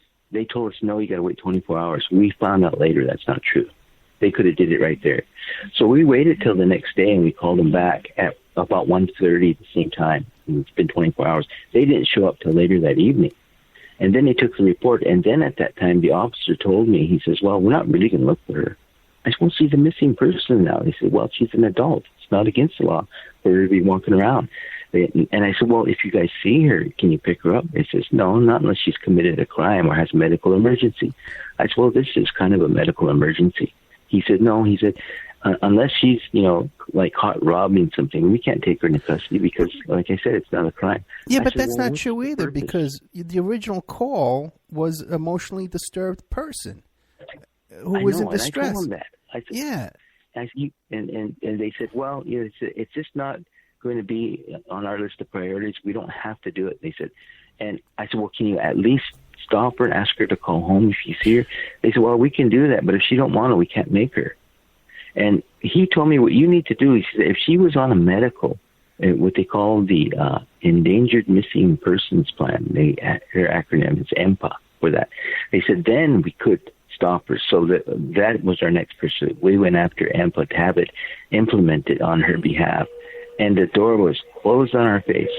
I went to the mayor of the city of Auburn, asked her to influence the police department. She wouldn't even contact me back. And, she did. There was another lady, her name was Rhonda Hampton, who was working close with the family on the Matrice Richardson case in Malibu. Yeah. I had the mother on. I had them. I interviewed them too. She called me. Yeah. And she asked, do you want me to intervene on your behalf? She said, I have experience with it. I said, please do. So she called the chief of police, Bob Lee, and she called the mayor, Nancy Baucus. And Nancy sent her an email and said, oh, we're working really close with the Upham family. They're cooperating with us, and we are in contact with them every day. And that was a lie. Nancy Baucus never did contact me and respond to my emails, and she wouldn't answer phone calls. And what happened is that they sent Nancy Baucus sent an email to Bob Lee and told her, these people are bothering me. And then Bob Lee sent the email back and said, if they contact you again, send them directly to me. But he made a mistake, and he fed that email string out to Rhonda Hampton in her, the copy email string, and she got a copy of it, and she sent me a copy of that. I'm looking at it thinking, this is proof that shows these people were not only not concerned, but they didn't have any intention of doing anything. And so none of them would talk to me. I'd go down there, and I would tell them, a witness said they seen her at the casino that was just across the street from there about 10 o'clock that night. I said, they have video surveillance footage. I went to security, and I asked them if I get a copy. They said, only the police could do that. So, I told them about that, and they said, well, we'll look into it. I said, you only have 7 days. That footage, they're going to erase over it. And so I kept going back there, and they kept saying, no, nobody's come for it yet. And I left messages with Detective Orvis, who was supposed to be in charge of the investigation. No response. And it turns out they didn't even get the surveillance footage. And they didn't even attempt to. And then they lied to the press. They said that, we pinged her cell phone. And I found out you need a court order to do that. So I asked them, I said, I had like a copy of the court order that says that you're allowed to ping her cell phone. And they said, they never did do that. There's no court order for it. So, there was everything messed up about the investigation after she went missing, and they wouldn't help us. And at one point, I got a hold of Detective Orvis and my wife, and we had to go down after several attempts. And she come out. She said, "We're doing everything we can to find your daughters. Just be assured, and we'll keep you informed." So we left out of it. That was the only contact I ever had with her. And then the next day, Commander Stephen Stalker, he made a press release. And he says, "We're not doing anything about it." He says, "We don't even believe she's missing." And he said this to the press right after we talked to the detective. And after that, the door closed. We never heard from him again until January. This next time they spoke with us. It was incredible. And we formed our own search party. My cousin, Rob Upham, helped me. He organized the search teams and everything, and we went out. And the second day after he set up the outpost, we found her. Because before that was just I and my son, Misty's brother. We would be out looking in these places. And they found her with the help of a search team. And the day they found her, he came and got me. And he said, "Come on, they found something." And so we drove out to that little spot out behind where our apartment is. And they said they found her purse. And then all of a sudden they said we could see her body down this cliff. And I said, "Is she alive?" And this has been 11 days now. And they said, "We don't know." So one of the men were going down there. So my cousin Rob called 911 and says, we found Misty's purse and her body. Can you send the aid car, she might be alive. And they're taking all the time asking, "Well, who is this? And what's your relationship? And, how do you know about this?" And all these, and he said, "Would you just stop?" He said, "Just get up here right now. Send somebody." He said, "She might be alive. Minutes come. It's ticking away." And he hung up on him. And of course, police showed up and the fire brigade and everybody. And the first thing they did is they started questioning our search team, as if they had something to do with it. And all of a sudden they became suspects. They were taking pictures of the bottoms of their shoes and everything. Oh, brother. And then my cousin Rob, he was telling the police, he says, "What are you guys doing?" He said, "You're walking all over this area where evidence could be found, He said, "You're disturbing it." And they were just, they weren't doing anything in terms of an investigation for foul play or anything, but they were just, sitting there, walking over everything like it was just business as usual.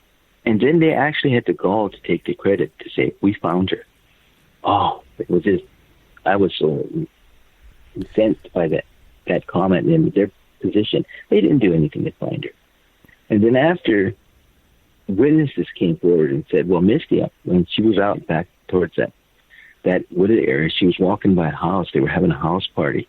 And she was walking by and somebody had said something to her and she said something back. And so they all ran out there and he said it in front of a crowd. They said 2 guys beat her to death. They kicked her and what they did is they knocked her out and then they carried her body over to where she fell and they threw her off that cliff." Now this is what witnesses said. And I asked the police to investigate. And they wouldn't do that. Way later in January, 2 detectives came to my house. And they were questioning me, of course. And then they told me, I said, "What about the story about these people that beat her up?" They said, "That was just a lie." They said it was just somebody after 15 minutes of fame. There was no party. There was no witnesses. And there was no beating this. So that's just, it was just a big story that was made up by some woman who was on drugs. And I was sitting there, and right after that, another guy came in. He was a captain on that police force, and he showed up, and he came in, and the first thing he did is, "Mr. Upham, I want to apologize to you." He said, "I did an investigation and found out the police were taunting her that night." And he said, "But only one came forward. Only one was man enough to own up to it." He said, "The others didn't. They all denied it." And he apologized. And then I said, "Well, what about her getting beat up?" And he says, "I don't know anything about that. Nobody's come forward with that information." He says, "But to be honest with you, Mr. Upham," he says, "after what I've seen," he says, "nothing would surprise me." And then I says, "Well," he said, the next thing he said was, and we went to this house where they were drinking, and the witnesses said Misty was beat up. And I said, "Well, these guys here just told me that was just a story made up, that there was no house and address." And he said, "No, there was." He looked over at him. He said, "You guys shouldn't have said that." And then after that, they left. And I started contacting the Bureau of Indian Affairs and the FBI. The laws are really strange on an Indian reservation. whereas if one of the 7 Major Crimes Act, if it's on federal land, the FBI gets involved, or the Bureau of Indian Affairs, which is under federal jurisdiction. But the Muckleshoot tribe, where we live, they signed a law called Public Law 280, which gives local and state and city officials jurisdiction on the reservation to prosecute crimes and investigate crimes. So that means the Auburn PD had the ball in their court, and they dropped the ball. Wait, and the Auburn PD is tribal police? No, they're city police. They're from the city of Auburn. Okay. How big is the city of Auburn? Well, let's start with this. How big is the city of Auburn, the population? Oh, I guess it's probably about 900. Oh, 900, okay. And how many cops are on that police force? 20? There's about 20, yeah. Yeah, about 20, okay. Now, see, this is because, right, and you're making a complaint against the police earlier about her getting beat up at an earlier incident, and then suddenly the cops show up at your house, and they're keeping you from chasing the daughter. They're keeping you up in the house, and she's found dead right around the corner. Now, do we know where all the other cops were during this period of time? Anybody checked into that? Well, there was 3 police officers that showed up at our apartment at the time, but the others we don't know at the time. And, somebody else had came forward and said, we think the police were involved. Maybe they chased her off that cliff and they just didn't want to tell anything or say anything about it.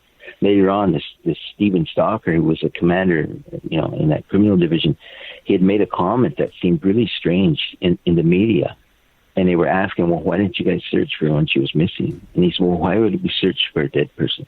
Somebody who's already dead. And that really resonated with me. I thought they know more than they're saying. Now, how did you get tipped off about this house party where they were drinking? How did you hear of this story? Well, somebody had sent me a Facebook message and said that they said a witness came forward. And I went ahead and I contacted the police about it. And then they finally admitted. He says, well, there was a rumor, but they said we don't think it's true. Now, of course, they didn't respond to that until months later. And I kept pushing the issue, and that's how I found out was through a Facebook message. And it turns out there's a whole backstory to that, and we're going to cover that in our documentary, and all the details of that. But it turns into a whole different avenue of information that could be misleading and wrong. But it looks to me like there's a cover up on a bigger level, and I just can't prove it right now. And I still am doing an ongoing investigation on myself because I'm not getting any help from law enforcement at all. For them, this is a closed case. And I even asked the medical examiner. I said, "Did you guys do any kind of investigation in terms of, you did her autopsy? Was she beaten? Did she fight back? Was she sexually assaulted?" And he said, "Well, he said, I didn't test for that." I said, "Well, evidence has come forward now that she was beaten to death." And he says, "Well, we'll have to reopen up that case then," because that's serious. See, the thing is, her death, was determined as blunt force trauma. And she had fractures to her skull and her ribs. And they said, but the type of death, or the manner of her death is undetermined. They said, we don't know if it's from the fall or if it's from, murder, suicide. We can't determine that. So it's left unresolved. Did you get a copy of the medical examiner's report? Yes. Well, I got 2 different documents. This is crazy. We got from the funeral home her death certificate, and has all this information on it, including the case number, And then we got a second report from the ME's office that I requested. And that report is different. It has her name and all the demographics, but the case number is different. And it has her listed as a Caucasian white female. And so I asked them, there's a whole process to, get that looked at. Right. And I went through the paperwork of it, and they never responded to me. And so to this day, I'm not even sure the ashes we have belong to my daughter. Did you ever see the daughter's body before she was cremated? They brought her up. They had her in a body bag, but we didn't get to see her body, but I felt her arms, her shoulders, and her head through that body bag. And they gave us a moment so that we could pray and sing our songs. The community was all there. And because it would be interesting to know what her hands look like, if she had any wounds on her knuckles, defensive wounds, if she's... we didn't get to see her body. Right. The young man that found her did see her body, and we tried to ask him, if she was alive, and he just shook his head. He said, no, she's dead. Later on, we found out that, her eyes were plucked out probably by birds, and part of her body was being eaten by insects and different things. And right. It was not a sight to see, so that's why they wouldn't let us see her.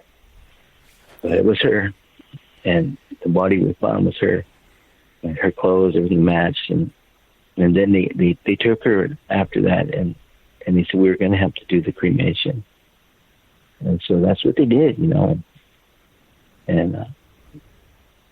later on we got her ashes. We had a funeral, but I don't know, just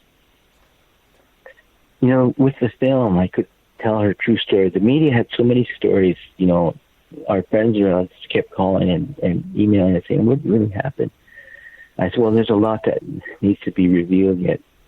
And I said, I'm going to put it all together, and we'll talk about it in this film. And this film, for me, is really a healing project. I mean, it's something I can still do for my girl. I can still tell her story. And it will resolve a lot of questions that had been left behind in her death, And she was just gone before her time, Mm-hmm. Can you tell us some of the things that the media has gotten wrong that you want to correct for the record? Yeah, I mean, the media has said she committed suicide, right, because the cops said she did. The police said that they did everything they could to find her. They didn't do anything. They said they found her. They did not find her. And, I had been contacted by King County Authority, search and rescue. They said, we have dogs. We could find her in like 20 minutes, half hour. That's right. And the Auburn police said, no, we don't need you. We don't need your help here. FBI told me, well, if they would turn it over to us, we'll take it. And Auburn police said, we don't need your help. And the Bureau of Indian Affairs didn't have any jurisdiction on this particular reservation. So, a lot of the things that they were saying is that we did everything we could to find Misty, and everything we could to investigate her unresolved death was a lie. They didn't do anything. And if they did anything, they never told us about it, never communicated with us. But we have no evidence that anything was ever done.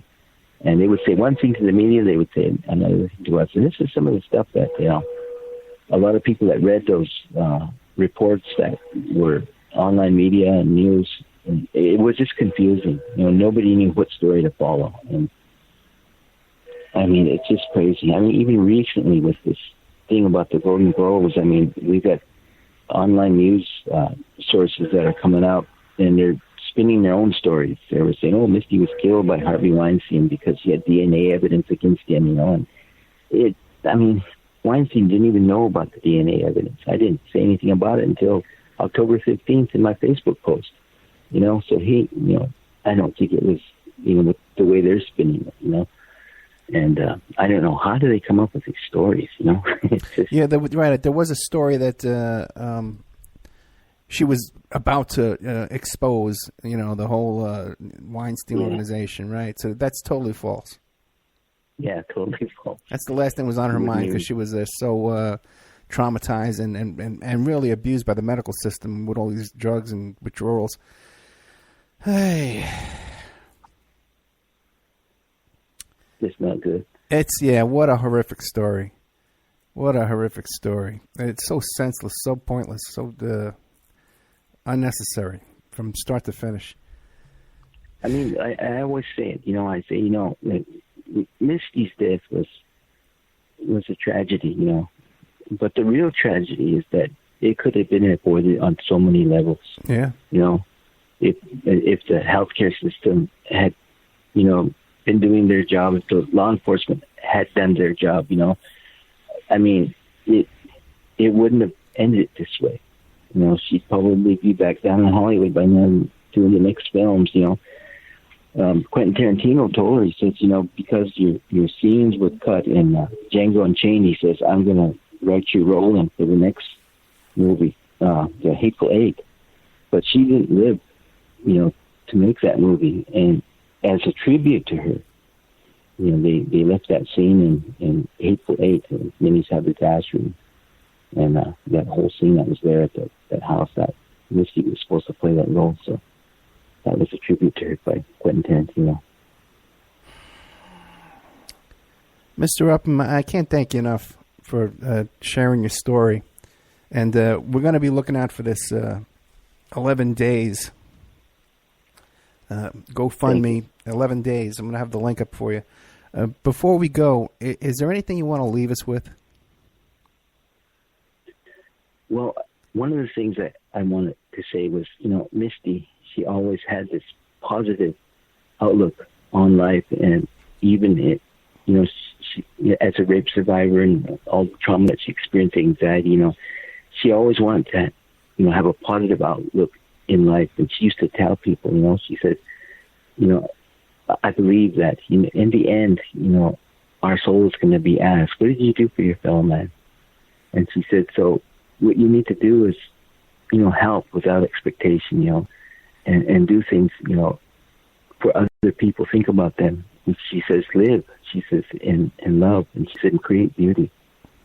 And that's one of the things that was her moniker. And her whole thing was, I'm going to use my celebrity to become a voice for the voiceless, so we can address issues that need to be addressed.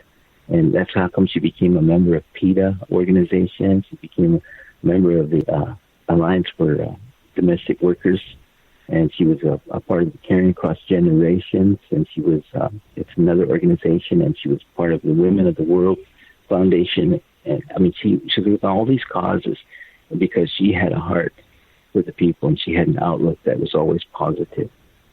And that was my girl, Yeah, she sounds like a beautiful, beautiful young woman. What about if people want to get a hold of you? Do you have like a website? Yeah, there is a website that we put up, but the best way to do it is just, catch me on Facebook. I'm going to be taking down the website to refurbish it and get it. We're having a second trailer to come out, but they can get a hold of me through my Facebook post, Charles Upham, and that would be the best way. Yeah, that's Charles, Upham, Upham, Upham, and if you have any tips or any kind of information about what happened that night with that day, or any information about these little 20-man police force, which obviously dropped the ball on this.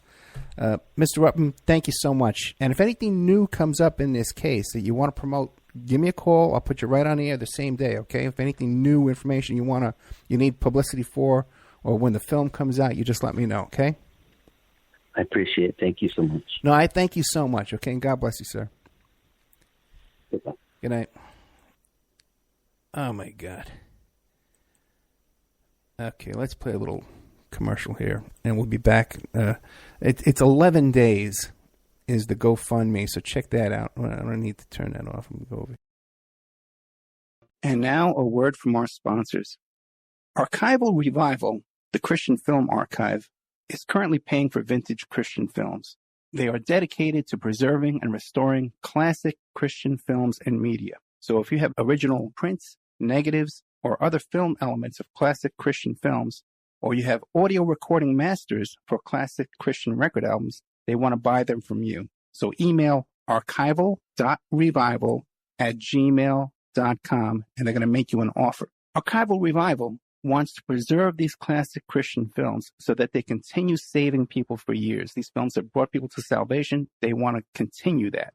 Their staff has decades of experience in handling and preserving of film elements, utilize the very best climate-controlled film storage facilities around the world. Contact them today at archival.revival@gmail.com. If there's someone you know has these prints, negatives, recording masters, or other materials from vintage Christian films, you can check out their blog at archivalrevival.blogspot.com. Now, just so you understand, Archival Revival wants to pay you for these films. So you can look in your church attic, in the church basement, If you have a friend who runs a Christian youth ministry, these youth vacation Bible study camp, they have these old films in those big metal containers, 16 millimeter and 35 millimeter. Archival Revival wants to buy them from you. So this is a sponsor that actually wants to give you money. And all you have to do is contact them, tell them what you have. If you're in the UK or Ireland or Africa, these films are all over the world, and they're gathering dust, and they're going to deteriorate if they don't get into the hands of Archival Revival. So that's archival.revival@gmail.com, or the blog spot is archivalrevival.blogspot.com. Don't forget, this show is brought to you by pscoco.com. Phoebe Sod is an independent curator with the Cocoa Exchange. The Cocoa Exchange is formerly known as Dove Chocolate Discoveries, and they make the finest silky smooth chocolate because the products start with the best cocoa beans, which are tested for quality and flavor by expert technicians. The Cocoa Exchange offers not just premium chocolates, but anything from sauces and spices to brownie and cake mixes, and even coffee and martini mixes. If you wish to treat yourself or someone you love to a sweet and tasty gift, then the Cocoa Exchange is the brand for you. So you go to pscoco.com, you click on the Shop Now button. You can see all their beautiful chocolates. You can order it right now tonight. It could be in your mailbox in a couple of days. Or if you want to get into the chocolate business, you want to be a chocolatier just like Phoebe Sod, click the Contact Us button, and you can learn how to get your own website, go into the cocoa chocolate business, and sell chocolate and make a little bit of money there. Remember, all these shows on Awake are brought to you by emailrevealer.com. You can go to emailrevealer.com and get a copy of my book, How to Become a Successful Private Investigator. But you also do all kind of different services for you. An online dating service investigation. It's called an online infidelity investigation. And that's where you give us your husband or your boyfriend, your girlfriend's email address, and we trace it back to their online dating websites, and we return a list of all the dating sites that that email is registered to. We can expand on that investigation and trace it back to porn sites, escort service sites, swinger sites, gambling websites, and even prescription drug websites. If you think your ex-husband or something is addicted to prescription medication, or involved in an extreme online pornography addiction, we can produce a report for you that you can use in court. Adoption investigations. If you want to locate your birth parents or your birth child you gave away for adoption, we can do adoption investigations for you. Asset searches for you. Locate bank accounts, hidden assets, hidden properties, hidden income, all different kinds of services in the asset search investigation. Email tracing. If you need to locate or identify somebody from just an email address, we can do an email trace investigation for you, and all kinds of digital forensics, computer and cell phone digital forensics, where we can recover deleted content from an email or a hard drive and produce a report for you that you can use in court. That's emailrevealer.com, or you can contact me at oppermaninvestigations@gmail.com.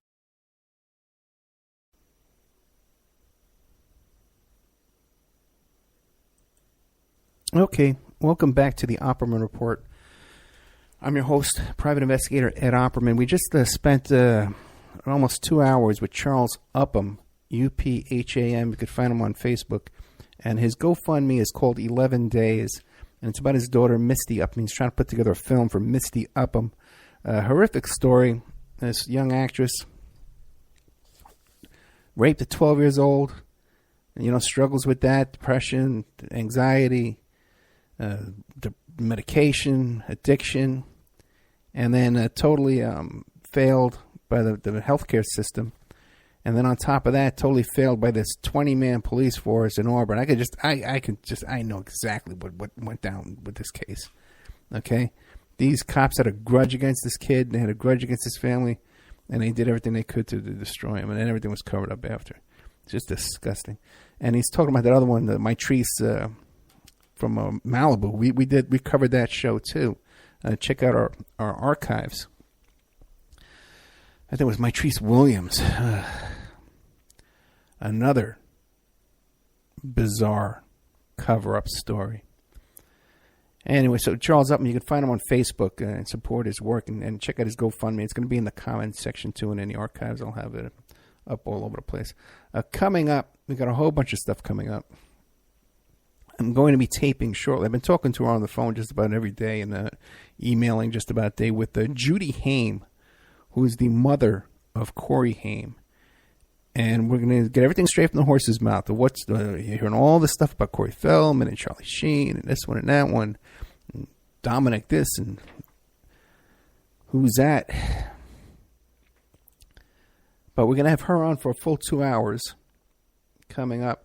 I'm also going to have Scotty Schultz. Okay, you think you don't know him, but everybody knows him. Scotty Schultz is probably one of those famous people in the world. He was the little boy who was in the movie Christmas Story. Okay, and he's the little boy to put his tongue on the cold lamppost. His tongue got stuck to the pole. That's who this kid is. And he was friends with Corey Haim, and he was friends with Corey Feldman. Had a big falling out with Corey Feldman. He's feuding with Corey Feldman now. And we're going to have him, too. He has all the inside information, what's going on with this situation, too. So we got Scotty Schultz and Judy Haim, okay, to talk about this situation here with the whole allegations. And Corey Feldman trying to raise money for this film. Both of them don't support this, by the way. So if you think raising money for this Corey Feldman film is somehow aiding the Corey Haim story, the people who love Corey Haim and know Corey Haim and live with Corey Haim don't endorse this plan at all. So do your homework before you start sending money to Corey Feldman, who's posting on Twitter, "Oh, it's been 3 hours without a $500 donation." Oh, something's holding up my donations. It's been 3 hours without a donation coming in. Oh, boy, isn't that nice? Hey, we got a show coming up. First, I got Uri Geller, too, by the way. I forgot to tell you about that. The thing is, he's in Israel, so the time difference is so brutal that I got to find a time to call his manager to arrange that. But I got Uri Geller agreeing to come on. Then I got Blacks for Trump. Okay, you ever check out the Trump campaign rallies, and there's a guy behind them holding up a big sign that says Blacks for Trump? Got his phone number. He's coming on the show. Can't wait for that. You look up this guy's story. First of all, I'm going to interview Mr. Blacks for Trump. I'm looking forward to that. He has a backstory besides before he became the Black for Trump. Okay, 'cause I don't know why there's an S on the end of that thing. I don't know how many blacks he's got with him. I don't think there's even more than one. But he's got a story. He was involved in this cult where somebody's mother died, and they sat around praying for her, thinking she was going to be risen from the dead. And then there was a falling out between the cult members over that, and some murders took place, and there was an attempted murder. And this guy was charged with murder, trying to cut somebody's head off with a dull machete. And he got acquitted on those charges. Okay. And now here he is behind Mr. Trump, holding up a sign, Blacks for Trump. Seems to be at every rally.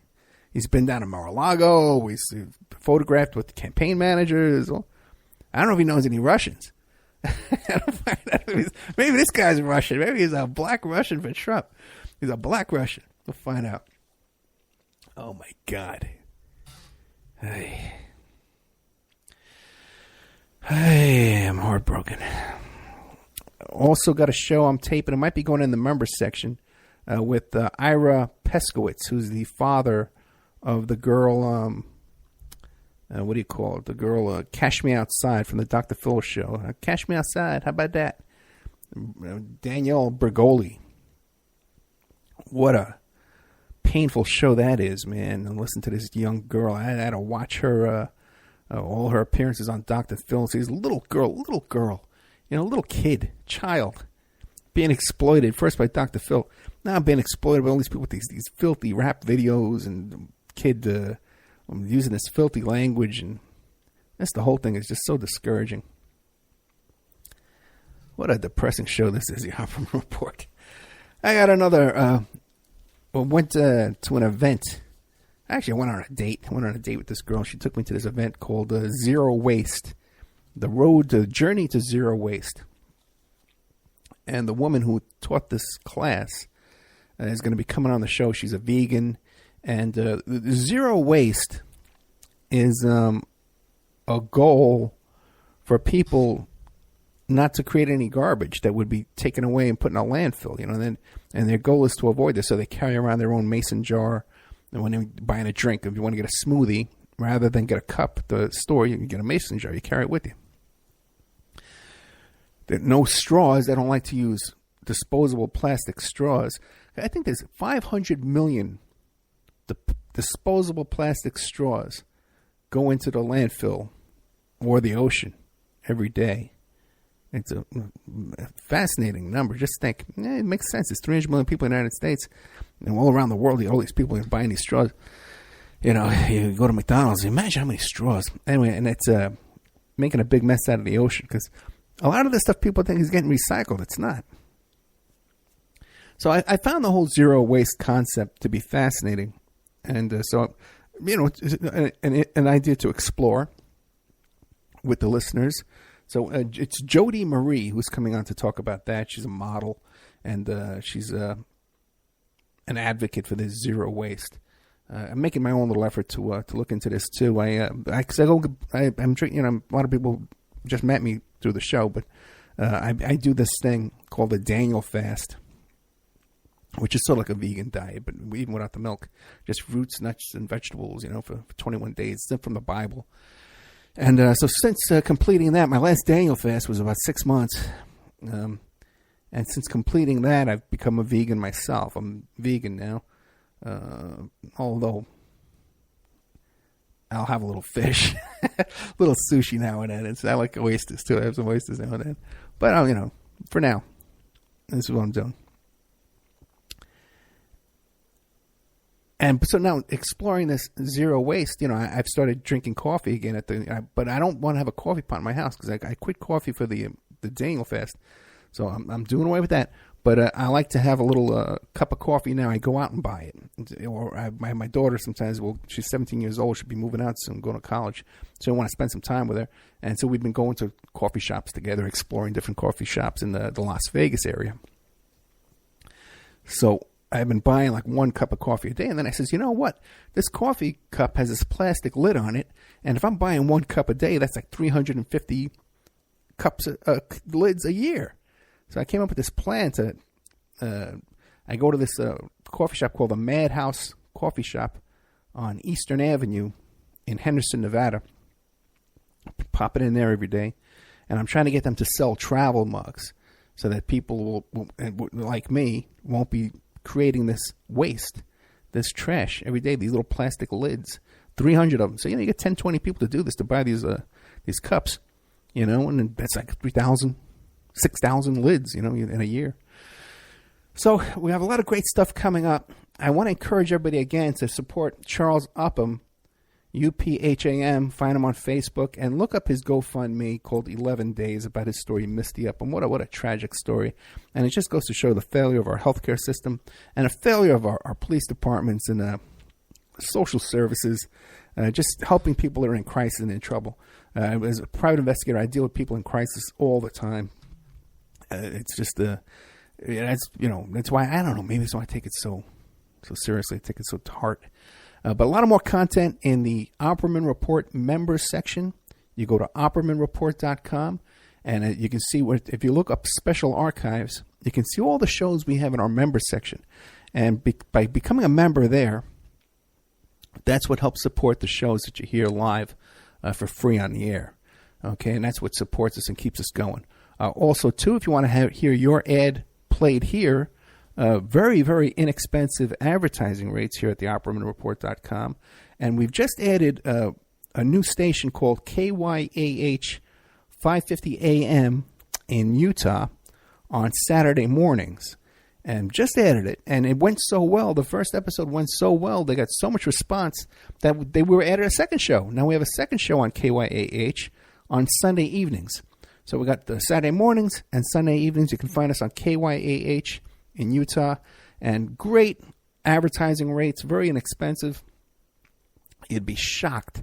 And where you can hear us all over the internet, on iHeart, on iTunes, Spreaker, YouTube, many, many, many internet radio stations all over the world, actually. In Ireland, got a big audience in Africa and the UK, South Africa for some reason, because the name Opperman is a South African name, I guess, and very popular over in South Africa for whatever reason. But thank you so much for the show, and we're looking forward to, let's see, we got a lot of stuff coming up. Casey Gain Magala, and what's the other one?